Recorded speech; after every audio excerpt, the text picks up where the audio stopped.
Hello, this is Elisa Thompson, and I am presenting my EAM 799 Professional Development Research Project.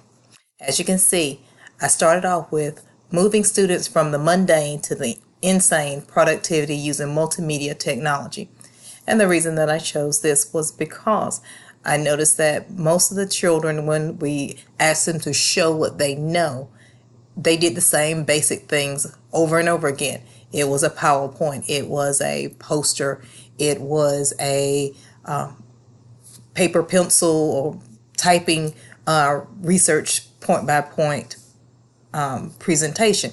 And we knew that we had all this technology. We have new Chromebooks that have come in. We have iPads. We have computer labs that the children can use their diverse backgrounds so far with their known technology that they can use outside of school.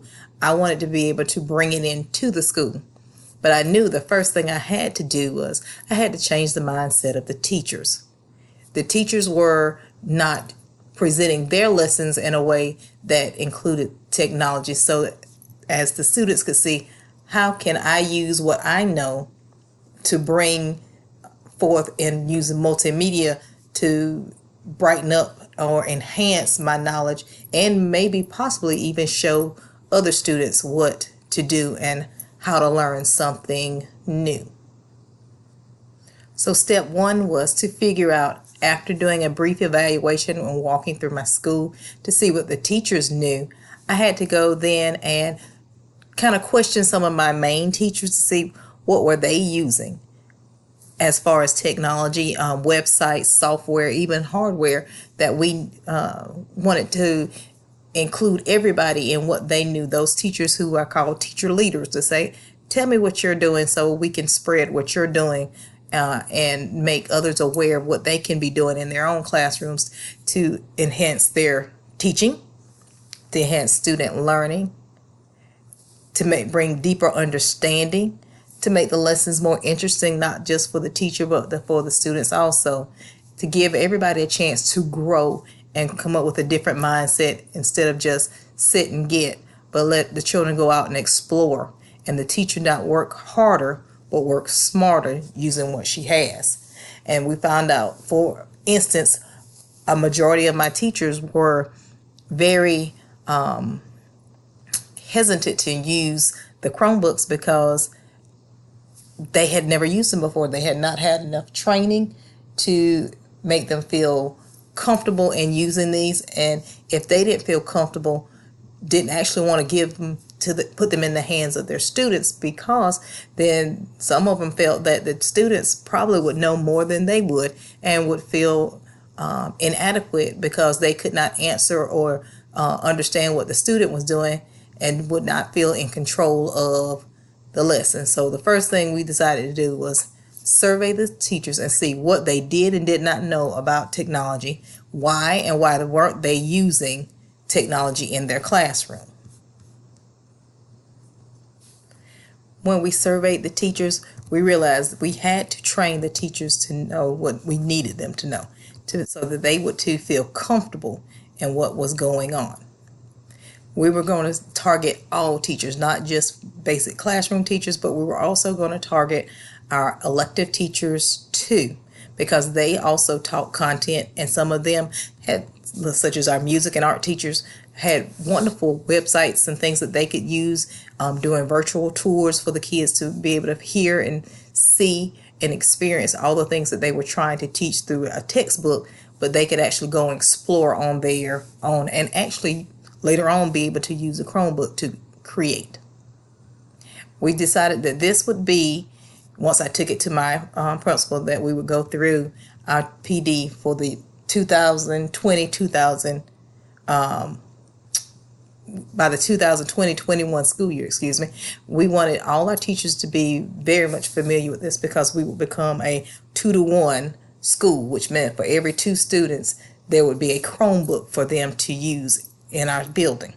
So we needed to make sure we definitely got them trained, because we know by the time they moved to middle school, they would be 1-to-1, and we wanted our students to be prepared so that when they made it to the middle school, made it to 7th and 8th grade, they already had experience on these Chromebooks and they could get started and would not lag behind when the teachers at the middle school were ready to start lessons and our students would not be prepared. We also made sure we had the equipment available. We have increased our Chromebooks. We are starting to update our smart boards, which we found out after doing the technology financial plan and budgeting that's a very hard demand what we have, because we have very old smart boards. We have some of the first ones that were ever put out, which were the basic Promethean boards. But to be able to get touch boards and clear touch boards, that's a while off. But we are trying to maintain and at least keep up with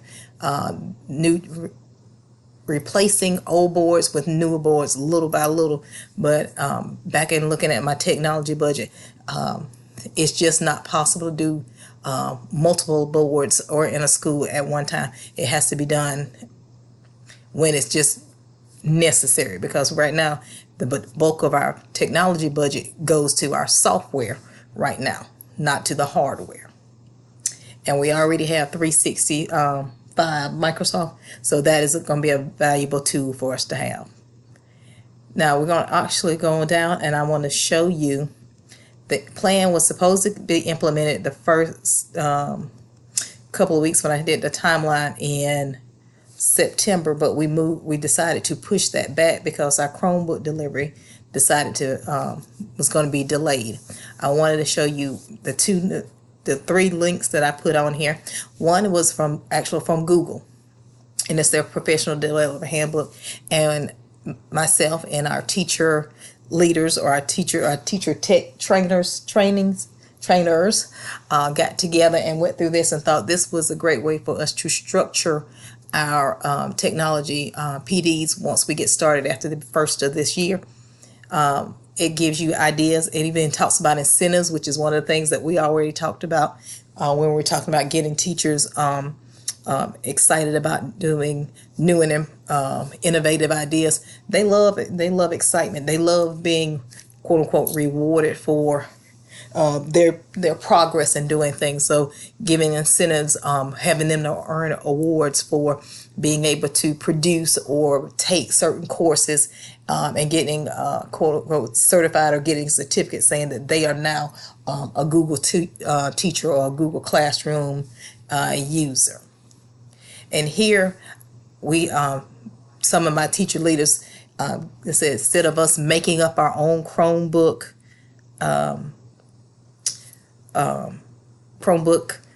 lessons, they had already sought out and found lesson plans where the teachers could incorporate Chromebook information into the actual lessons that they have.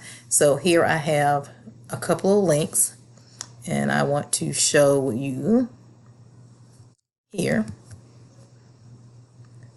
and hopefully it will come out just enough for you to see, and that the internet's working out. But they already have some pre-planned lessons and activities that you can do that once the teacher practices them on her own and with the help of the teacher later and myself, should be able to integrate this into their lessons themselves.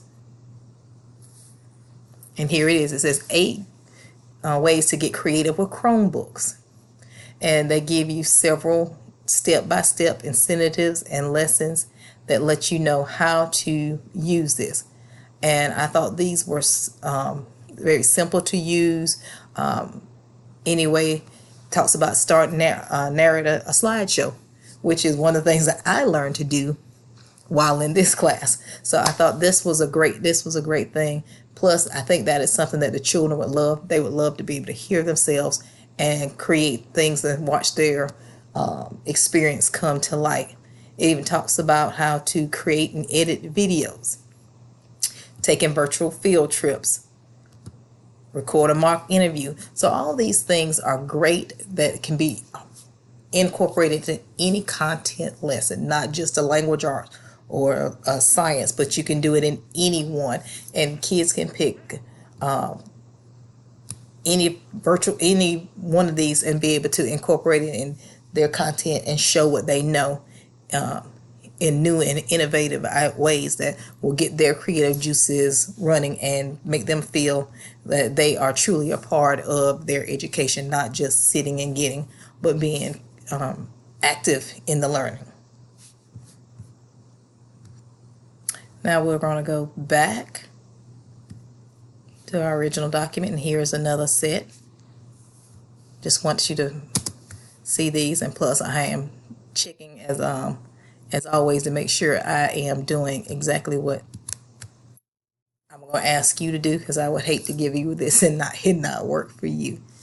And here are 4 more Chromebook lessons, lesson plans for the classroom, and these are some of the same ones, but it's a little bit more interactive. And this one is, I think, for my opinion, was geared just a little bit for younger kids. And there's a free trial, so you can try it out before you actually try to incorporate. You try to use it on your own. I would suggest too, if you find when you get with some teachers and you think that this is going to work for you, I would get together as a group and buy a subscription for this. Yes, I do say you should buy a subscription. That way you get the full benefits of everything that it has to offer. And they give you some examples of some things that you can do. They talk about Rosa Parks and simple machines. So we got science and social studies incorporated. It can also incorporate your language arts with the writing and the research parts that go along with that. So it helps them to create their own Google Slides, and that can be interactive, which is a wonderful tool, and I'm still working on that one myself. So I really think that this is an awesome one. The video project, what kid doesn't like to be seen on camera? Normally I would, but today I was not camera ready, so that's why you hear my voice and you can see me maneuvering through my my research project. I do want to say that I really did enjoy working on this, and I'm ecstatic of the fact that this is something that I get to do, and I was given the opportunity to do it from my principal, and I never would have thought about this probably if I had not taken this technologist class that helps stretch me and help me to grow. And I'm hoping that doing these PDs will also help my faculty and staff to grow also. This is Elisa Thompson with my PD, moving students from the mundane to insane productivity using multimedia technology. But of course, as always, it starts with the teacher. Thank you.